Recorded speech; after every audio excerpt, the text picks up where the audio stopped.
What's going on, everyone? Welcome back along to the crib and what will be the competition introduction for what will be known as the Global Rugby Challenge. Yes, that's right. It is a subscriber series and this is the final look at the teams, the competition, the players before matchup number 1 kicks off, which should be coming following this video here today. So today we're going to be having a look at, like I said, the competition, how it's going to work, the teams that will be involved, and then we're going to have a look at the sides that you guys will be following, who is in which team, and you guys are going to find out what team you'll be playing for and who you're going to be playing with as well. So let's get straight into it, and first things first, have a look at how the Global Rugby Challenge will work.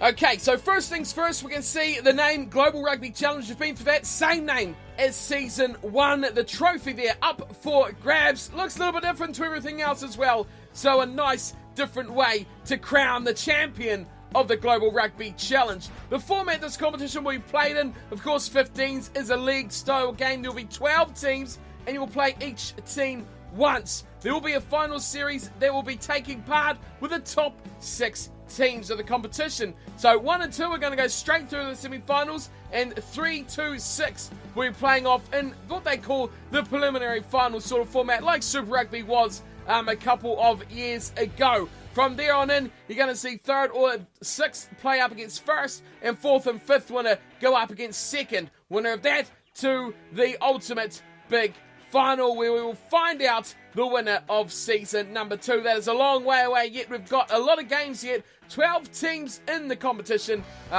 So a lot of games to go into that bridge before we even think about where it's going to go in the final series. Of course, the grand final will be played at Hong Kong Stadium. Something different, something a bit out of the way, and something completely neutral as well. So, you know, no one gets an advantage.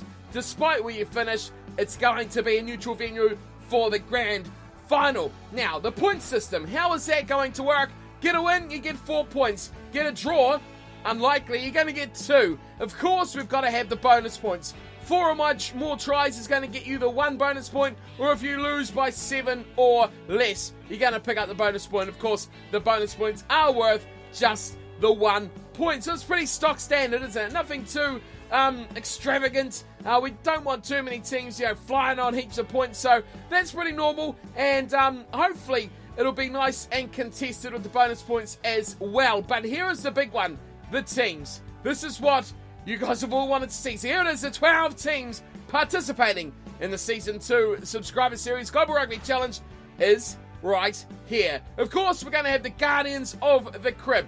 Now, we've mixed these sides up so they're not all right beside each other, so the fixtures list goes a bit random as well. So we don't want the big matches all within each other as well. We want them nicely spread out so they can really take effect throughout the season. So you can see the 12 teams there, and how I've done this is we've got 4 subscriber sides, that's right, 4 subscriber teams, which is just fantastic as well. Then we've got the 2 finalists from the Pro 12, 2 finalists from the Aviva Premiership, the 2 finalists from the Top 14, and the 2 finalists from Super Rugby.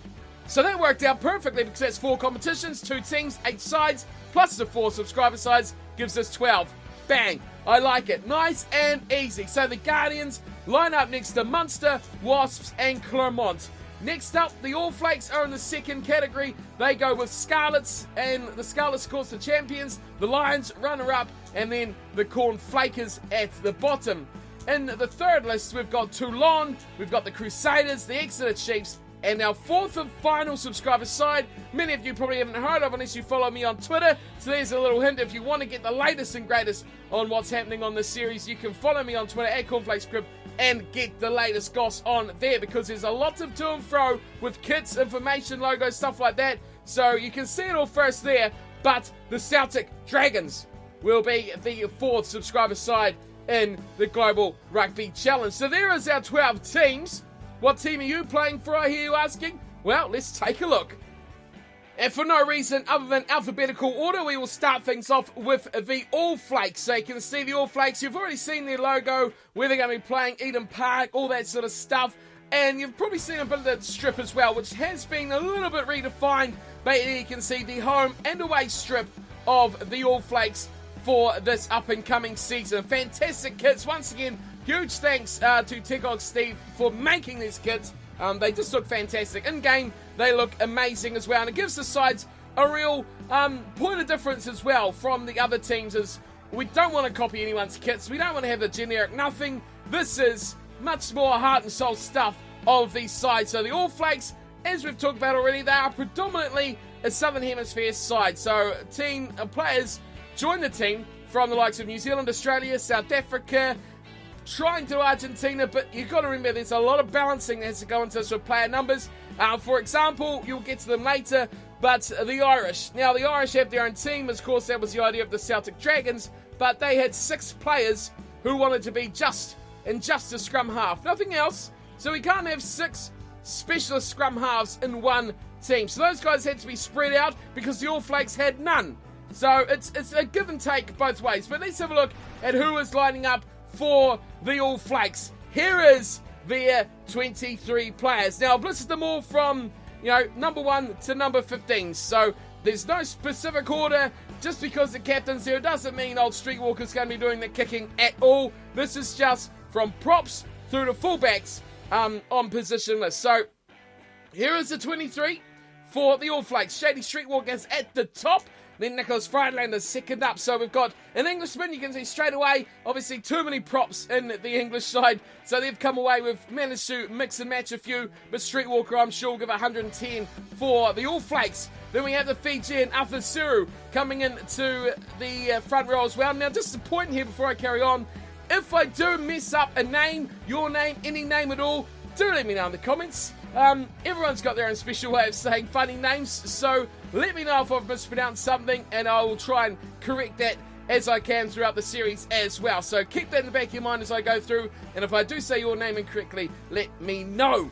Right, moving on. Hookers, we've got Luke Lambert, the South African, and Seb Waddell, another Englishman. Again, hookers, props, too many of them in England. Into the second rows, and we've really only got one out-and-out, main position second row, is Benjamin Grayson. But there's a lot of depth here through the back row. We've got Mark Tommy, we've got Caleb Cook, Brett Hartley, we have Akahata Kamana, great name, great player as well. He's an absolute powerhouse. Then we have Dean Mumberg, another one who can cover the back row, second row. And then it kind of moves into a bit of a, what would you call it here, between the back row and the halves, as we have Vigor Ogre. Vigor Ogre is what we're going to go for. Might need some help on that. He is, I think, Belgium, is he? That one? So he can play blindside and scrum half. So an interesting combination there. If you do see ratings, they are about 90% complete. So you see a couple of guys a bit lower, but we are going for an 85, 86 for everyone over the whole team as well. So you can keep that in mind. They will be tweaked for the likes of Dean here, who is a little bit lower than the rest. Moving straight on, we've got Matt Sacco, Argentinian. There we go, on the All Flakes. Flanker / number 8 there as well, before we go to Saki Gavaidi. Moving in to scrum half / inside centre. He's got a powerful role to play here, the Fijian for the All Flakes. Jimmy Henderson, here's one of the ones I just spoke about before. The Irish scrum half, specialist scrum half. He's got to get game time, and I don't want scrum halves in Ireland to be getting one game every 6, because that means I'll play twice a season. Ridiculous.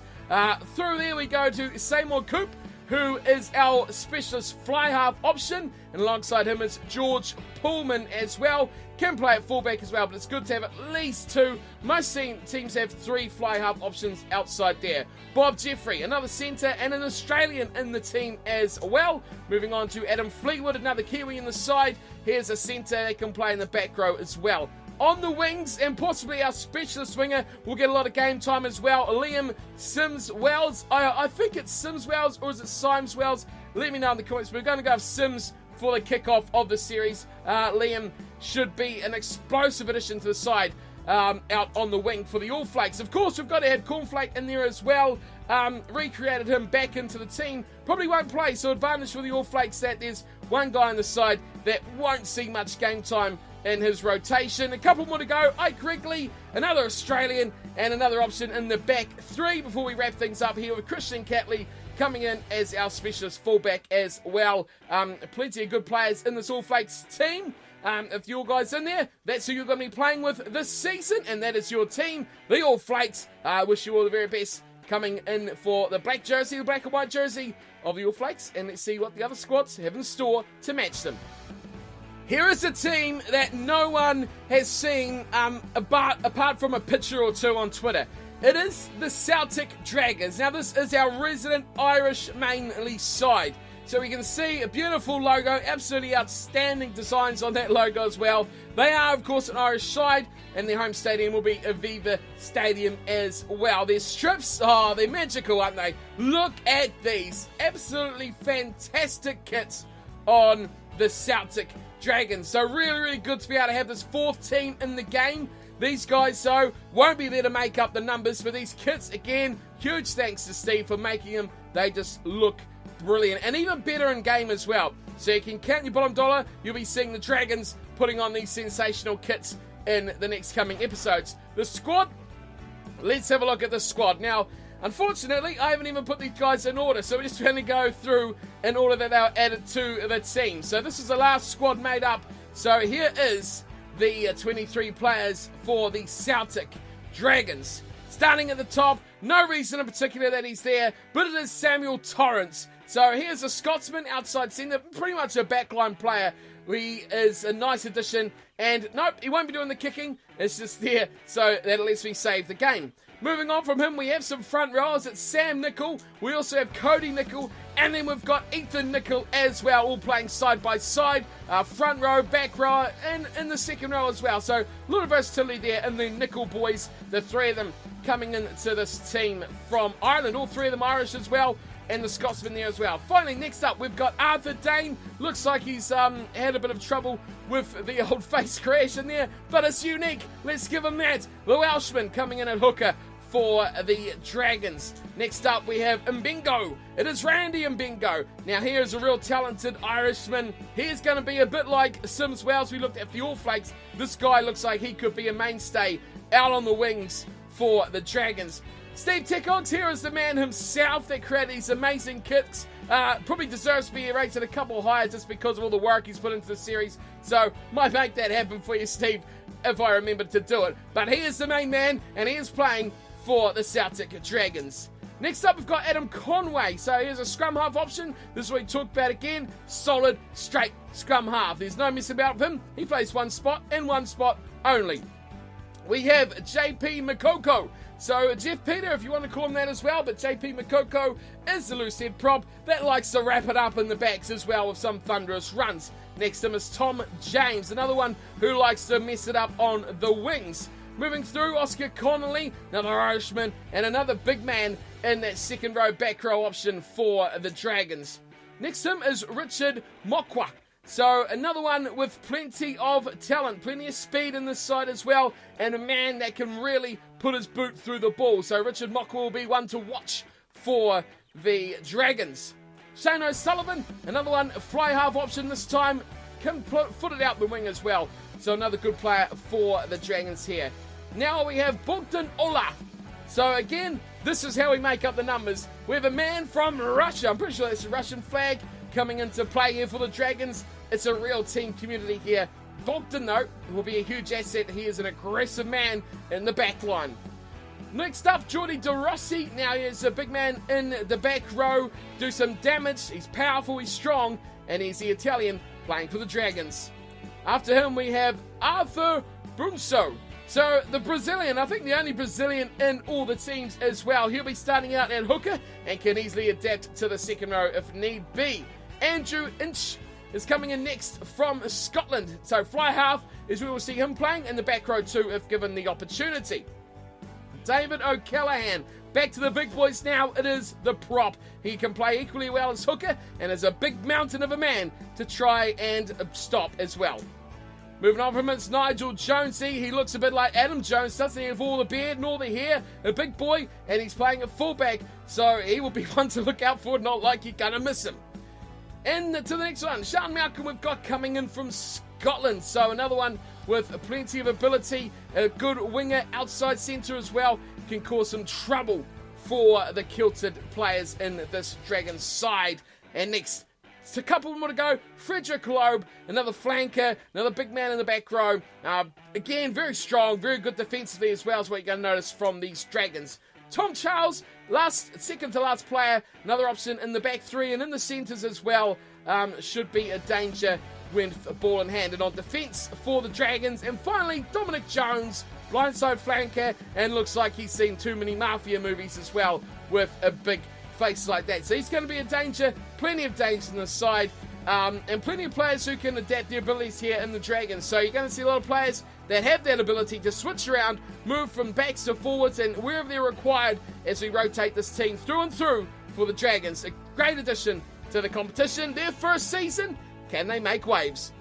Now we get into the really strong sides. It is the Cornflakes, the defending champions who really stunned the competition in Season 1 after they defeated the favourites, I would have thought at the time, the Guardians of the Crib in the big grand final of Season 1. They're back again now. Of course, this side is based out of the United States of America. They're kind of the team that doesn't have a home. They're the players from the Hong Kongs, the players from the strange countries that just don't fit in and don't have more than a couple of players. So this is the side of misfits, if you like to call them that. Well, they're not so bad this season, but they get things done and they work mainly as a team against what you would expect from them. But they do very, very well. This strip looks as such a very, very nice strip for the Flakers as they look to defend their title and go back to back.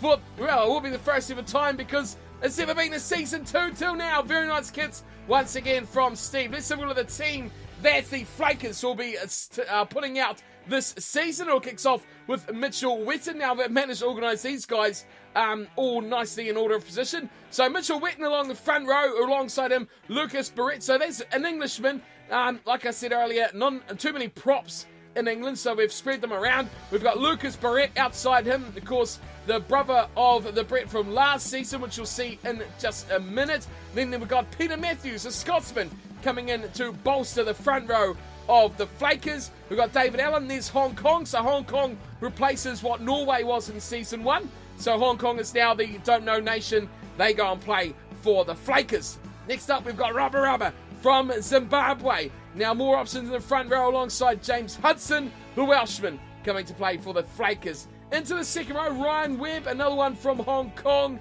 A big man looking to make his mark in the second row alongside John Joseph from Georgia. So more options there in the big lanky tall timbers. We've got Gilbert Sanchez partnering up next to Joseph as well. So plenty of options here for the Flakers in that second row.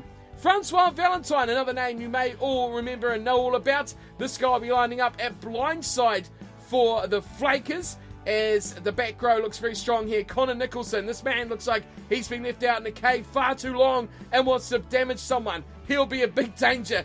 Scottish as well, you couldn't get a more dangerous combination if you tried.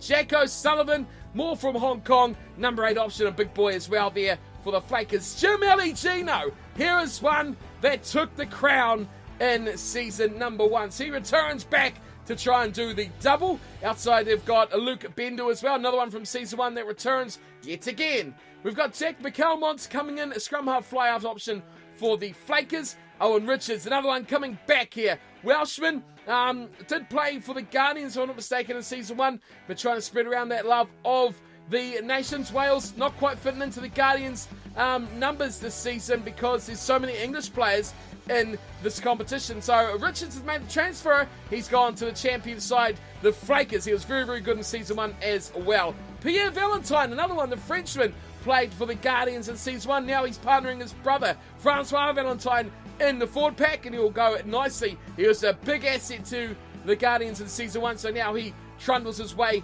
to the Flakers. Transfer number 2 there almost from Season 1. That's the way she goes these days. Manuel Varela. So that's an interesting name from Portugal.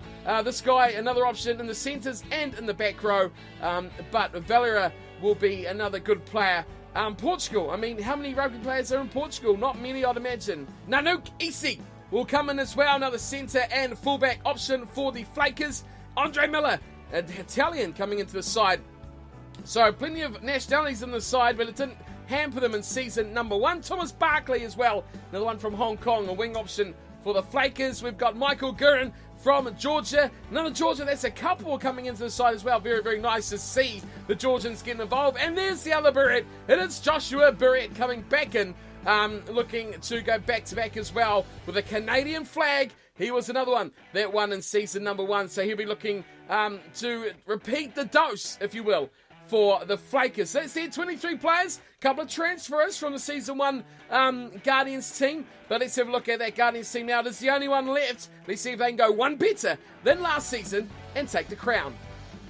The Guardians of the Crib, based in England. There's a lot of you guys in England wanting to play in this series as well. So I thank you all for joining up and getting involved. But England looks very, very, very strong. Here's a look at their kits, a very nice looking kit as well. Will do the Guardians proud. They won't want to be wearing the Lions kit again this season. They've upgraded to their very, very own. The Guardians of the Crib are a dangerous side. Like I said, got to the final in season 1, and they'll be looking to do the same again in season number 2. So you can see, based out of England, Twickenham Stadium is their home. Let's have a look at the side, and I know a lot of you will be pretty happy to see, well, 3 of you will be happy to see this. Mike Hunt, Owen Fagan, and Luke de Normanville. Yes, they're all back together. Yes, we know he's Irish. Yes, we know he's Scottish. But these guys form the front row squad, which, if you didn't tune in season 1, may sound a bit odd, but they were deemed to be together, and they have to stay together as well. Those 3 are joined at the hip, along the front row, and at the pub as well, most probably.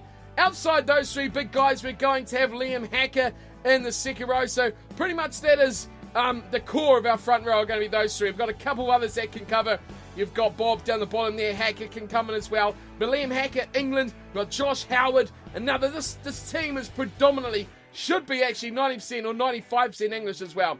Michael Shepherd, a big man in the second row and back row. We've got Jake Waller, a returnee from season 1 as well. And now newcomer Bob coming into the team. Another Englishman. Plenty of Englishmen in these teams as well. Max Wilder returning from season 1, also moving his way down to the blindside flank now after, if I'm not mistaken, playing in the front row in season number 1. Now sitting Theo Clark, another back row option as well, with Ollie Crabb coming in as another option in the back row. Plenty of flankers in these sides, so a lot of these guys are going to play second row as well, where they are required.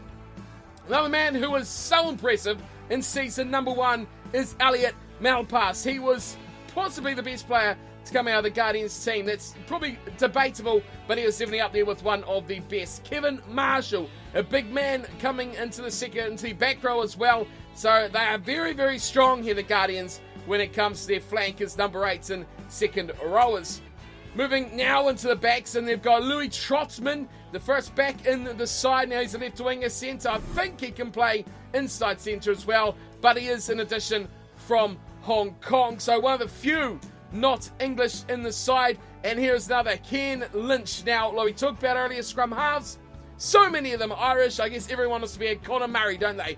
Anyone in Ireland wants to be the Conor Murray of the world. So Lynch is in there. Then we've got Juan Rodriguez. So an option of fly half here for the Guardians. They didn't have too many options for this team at that position, which is surprising as well. Dom Butler, here's a man who looks to take that number 10 jumper and make it his own. He can start at 10 and 12 as well. Now, Simona Dominguez, that sounds a real Italian name to me, but he is Argentinian. So he is another fly-half option. You've got 3 really good fly-half options here in the Guardians of the Crib. Kieran Jones, returnee from season 1, and he was, of course, a finalist as well. He returns. He was an explosive paceman out in the back line as well. This season he's inside centre in number 8, so he's moving in off the wing to go get close to the ball, one could imagine. Oliver Elliott-Williams, it's almost a mouthful, isn't it? There, the specialist outside centre, also from England.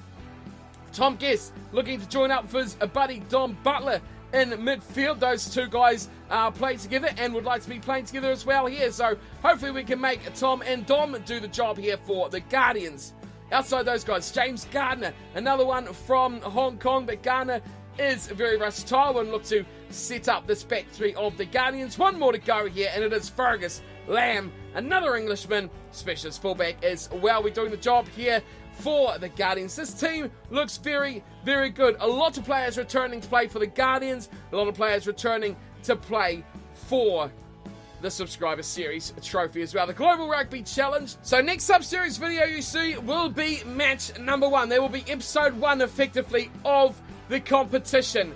It will be the All Flakes in action first. Why? Who knows? It's random, but they will be up against the Crusaders. So keep your eyes peeled for that. We have a full round of matches, and you've got to say, with 12 teams, that's 6 matches. 4 of them involve your teams as well. So we're going to have a long series, plenty of games, 4 matches per round, and plenty of amazing rugby action. I hope you're looking forward to it. I hope you're excited. I cannot wait to get started. Game number 1, All Flakes, Crusaders. I'll see you there. Thanks for watching. Thanks for joining. And thanks for all your help and assistance getting through and making these teams possible. Thank you to Steve for all his work on the kits, on the badges, on the logos, everything like that. And I'll see you all for matchup number 1. Until then, thank you. And as always, take care.